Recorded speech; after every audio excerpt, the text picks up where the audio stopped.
Hey there, it's Tom Ryan, founder and CEO of ICR. Before we get into the next episode, I wanted to ask that you subscribe to the show. It'll help us get even more unique and interesting guests on the podcast and in turn continue to educate management teams and the growing ecosystem that creates value for fast-growing private and public companies. And while you're at it, head over to Apple Podcasts and leave us a 5-star rating. Very much appreciated.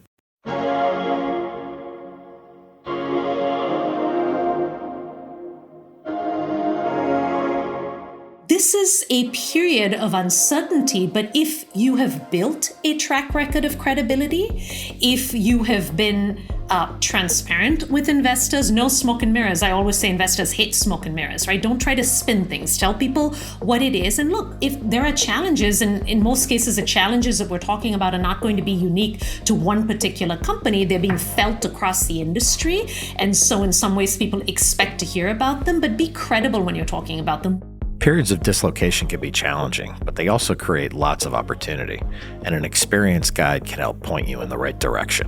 I think an honest assessment of the short term, a realistic assessment of the short term, and being able to instill confidence about that long term and the prospects, I think those CEOs that do that well end up being far more credible and better withstand these periods of choppiness.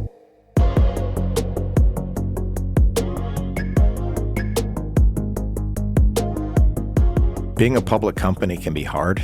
Small missteps can have outsized consequences.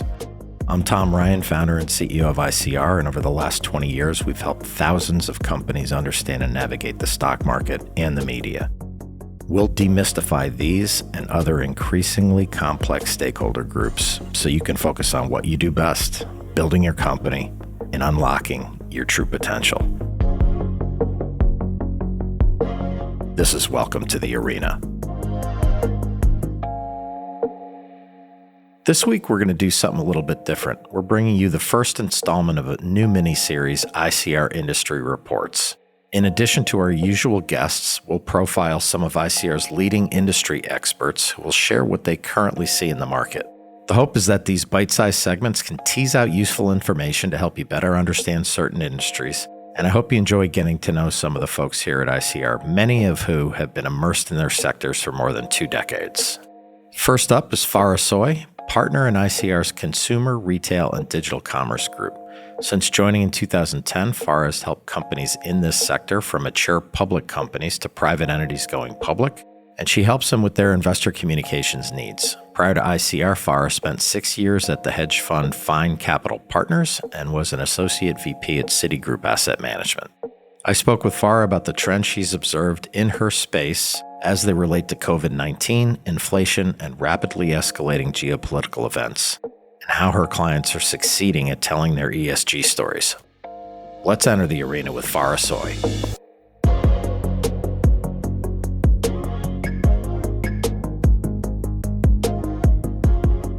So all of my work experience prior to the 12 years now that it's been, had been on the buy side. I had been in investment management at a long-only firm, at a long-short firm, and always felt that I loved the interaction with management teams. I loved getting into the weeds, learning about the business. But as you know, in investment management, particularly at the hedge fund, you very quickly sort of went on your way, right? There wasn't a long duration where these collaborations endured for years and years and years and longer. So I had been fascinated by investor relations, much like you and your other co-founders had felt there was a way that companies, particularly smaller companies, could be far more effective with their communications. And as I was looking to make a career change and talking to people to ask about the landscape, consistently, I heard ICR, the name ICR come up. Those guys do it. They do it really, really well. And so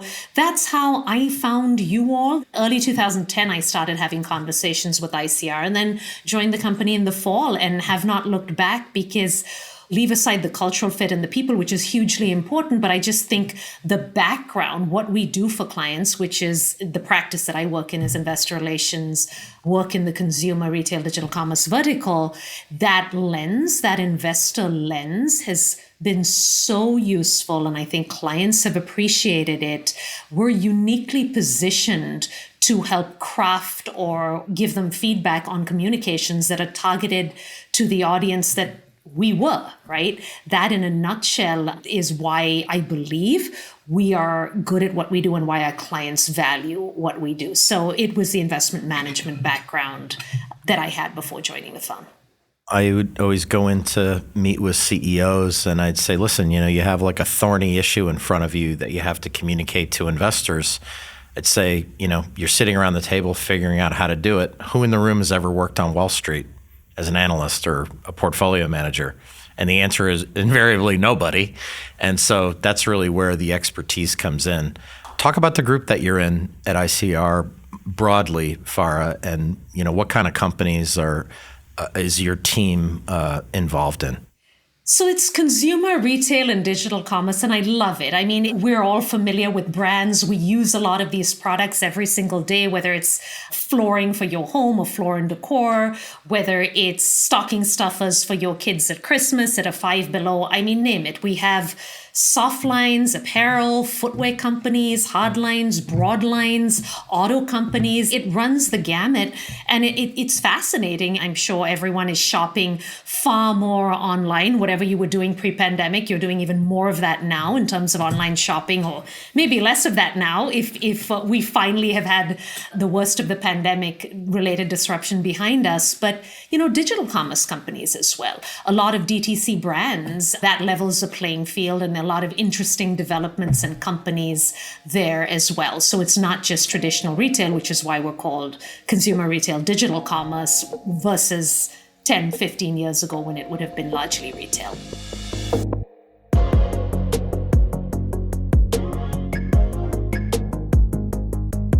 While ICR has a booming practice in many industries, our roots have been in consumer, which is Farah's field of expertise. This interview is taking place in the spring of 2022, and there are a number of elements affecting the sector right now, in particular, record high inflation, war in Europe, supply chain issues, and some lingering effects from the virus. I asked Farah about the biggest issues she sees her client base dealing with right now and what companies should be considering from a stakeholder perspective when responding to these issues. I would say it's twofold. Let's start with the demand side of the equation, right? If we go down the income statement line by line, I mean, you said it. We have inflation sitting at multi-decade highs. You're seeing it, the consumer seeing it most acutely at the gas pump. In addition, some subset of consumers, you're lapping the impact of stimulus from last year, which created a very good March and a very good year for a lot of our companies. It's a rising interest rate environment. If you think of the housing complex, the average mortgage rate has gone from 3% at the end of last year to 5%. And you have the Case-Shiller home price index up 20% year on year in February. So that has implications for affordability. How much of an offset a strong savings balance will be with wage growth and employment levels? I mean, that sort of remains to be seen. And then there's the much discussed post-COVID shift from goods to services, which you're also seeing playing out a little bit. So suffice it to say, the demand environment is it's challenging. It's challenging for companies to predict, is what I would say. And then in addition to those demand dynamics, companies are grappling with supply chain challenges, right? And those are across the board. So there's inflation in freight, in commodities, in wages. And so I would say that pricing power is more important than ever for these companies. The customer demographic that they're serving is also really important. I mean, you have the lower income households feeling the inflationary pressures more acutely, certainly. If you were a big COVID winner, a big theme or topic that people care about is, look, how are you going to cycle those gains? I mean, we saw subscriber numbers from Netflix that proved to be shocking to many, judging from, the number of downgrades and so forth. And then the channel dynamics, e-com, was that a huge pull forward of e-com penetration? And so if you are not omni-channel and you just have e-com, how are you going to navigate that? Customer acquisition costs are rising. So all of these, I would say, create even more uncertainty about what the picture looks like going forward after what was an outstanding year last year, just from a business perspective for a lot of these companies. And so in this environment, companies that can demonstrate that, we have the pricing power, we can demonstrate that the customer acquisition gains over the last 2 years have staying power, and that those customers are seasoning and spending more. I think in this choppy environment, those are some of the ingredients that will help drive certainly at least relative outperformance for companies. These are sort of broad brush high-level comments that I would make. And it seems to me that the real approach in what we do is helping companies talk about the future. If you have a stock that's bombed out, that's one thing. But if you have a stock trading at 30 or 40 times earnings, you talk about things differently. In your experience, in a choppy environment where you're getting measured in 90-day increments on your earnings, the best CEOs that you deal with, what are they great at? Look, most, I would say, quality companies, if you have a business, let's say you're a structural winner in your industry, the industry is attractive for a whole host of reasons, fragmentation and other reasons, more likely than not, you have some set of long-term goals out there. At some point, you communicated what you thought this business was capable of achieving from a top-line perspective, from a bottom-line perspective, from a returns perspective. You painted a long-term picture, 3 to 5 year growth targets. Now, this is a period of uncertainty, but if you have built a track record of credibility, if you have been transparent with investors, no smoke and mirrors. I always say investors hate smoke and mirrors, right? Don't try to spin things. Tell people what it is. And look, if there are challenges, and in most cases, the challenges that we're talking about are not going to be unique to one particular company. They're being felt across the industry. And so in some ways, people expect to hear about them, but be credible when you're talking about them. What challenges do you view as temporary? Why? And then bridge to that better future. And then you could still talk about, as you're navigating these cost and near-term demand challenges, what are you doing to better position your business for a normalization that will come, whether it's 6 months down the road, a year down the road, it will come. And so how are you progressing on each of those initiatives and positioning the company to be a long-term winner and to achieve those long-term targets that you articulated? So I think an honest assessment of the short term, a realistic assessment of the short term, and in being able to instill confidence about that long term and the prospects. And that confidence has to be instilled with supporting proof points, right? Can't just be fluff. I think those CEOs that do that well end up being far more credible and better withstand these periods of choppiness. Yeah, you have to be realistic. There's nothing wrong with being really optimistic about the next 5 or 10 years, but in any given year or quarter, you just have to be very matter of fact, which is against the gut instincts of some types of executives. And I think that's where coaching comes in. Another question I had for you, Farah, is on ESG. ESG to me now is it is doing the right thing, but it's also about attracting capital. There are ETFs that are organized around ESG investing, and I think the ESG story and the investor story are merging. What are your companies doing as it relates to telling that story? Because it's complicated. Well, the smaller companies, I would say, are further behind in terms of having the resources to do everything they'd want to do. Even the production of that first sustainability report is a huge endeavor for these companies. And I'm going to give Lyndon a plug because I think we have, that was an amazing high-end. Building out that governance practice at ICR was a brilliant thing to do.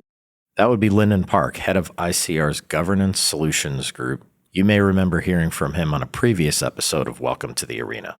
Introducing Lyndon to my clients, helping some of these smaller companies who don't have the resources internally to navigate this on their own, having him and his team help with not just crafting the disclosures. You're not going to reach an end state in your first year. It is a multi-year journey, for lack of a better word, in terms of disclosures, in terms of taking the actions and then reporting on them, and then getting out to investors and telling them exactly what you're doing.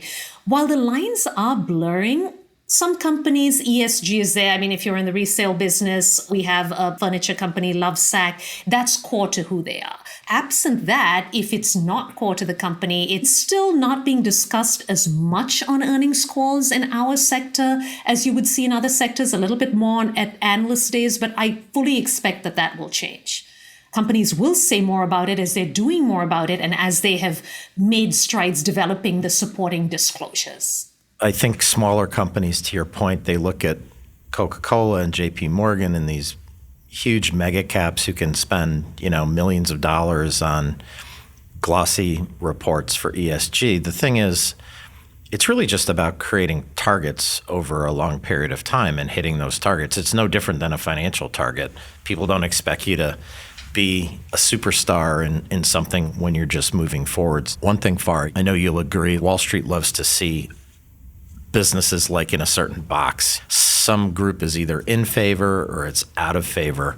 If they're looking through some of the companies that we work with, what do you think investors kind of miss? Is it like, oh, this was a SPAC and SPACs are evil and like we're going to leave it for dead? Or is there something in the industry where investors tend to overlook it, where actually for like a great stock picker, there's really value in the marketplace? Well, I hate to plug one company or the other, but I do think right now we're in that phase where investors are saying, oh, that bucket, if XYZ was a COVID beneficiary, then I'm selling it. They're going to have trouble anniversarying those gains. And I think in some cases that's a mistake. Certainly I have instances of companies where a large percentage of the demand is recurring in nature. So absolutely, yes, they were a COVID beneficiary. And this is a company in the pool business that I'm talking about. But 80% of the demand is recurring demand. And so to separate those stories, you have to dig in and you have to do the work and not paint with broad brush strokes. But I think, if you're a bottoms-up investor, you use these periods of dislocation. It creates fertile ground, right? To buy quality businesses when, the baby's being thrown out with the bathwater. So I would say, I grew up in investment management very much bottoms up and also spent a number of years at a value shop. And so this is a very exciting environment. It's depressing to see choppiness and stocks go down, but it also creates great opportunities for those who are doing the work and an opportunity to buy very high quality businesses that for whatever reason are mispriced and being misunderstood.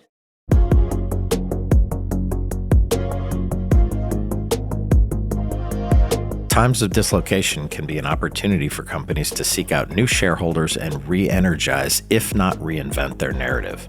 That's where Farah and her group comes in.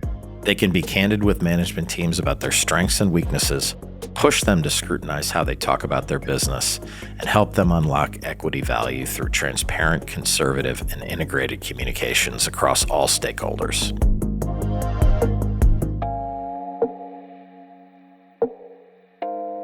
Welcome to the arena. We're working really hard to bring you exciting guests and great content. If you found this episode insightful, subscribe to the show on your podcast app and leave us a 5-star rating. The more the show grows, the more interesting voices we can have on the podcast.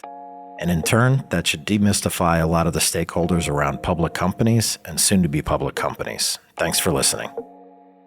Thanks again, Farah, for joining me today. The work she's doing with her clients in ICR's Consumer Retail Digital Commerce Group is world-class, and I'm sure she'll be back on the podcast as trends in the market continue to shift. This is Tom Ryan. We'll see you next time back in the arena. References to specific stocks are not intended to be recommendations for specific trading behavior. Comments presented on this podcast are intended for informational and educational purposes only, and do not represent opinions or recommendations on whether to buy, sell, or hold shares of a particular stock. All investors are advised to conduct their own independent research into individual stocks before making a trading decision. In addition, investors are advised that past stock performance is no guarantee of future price performance.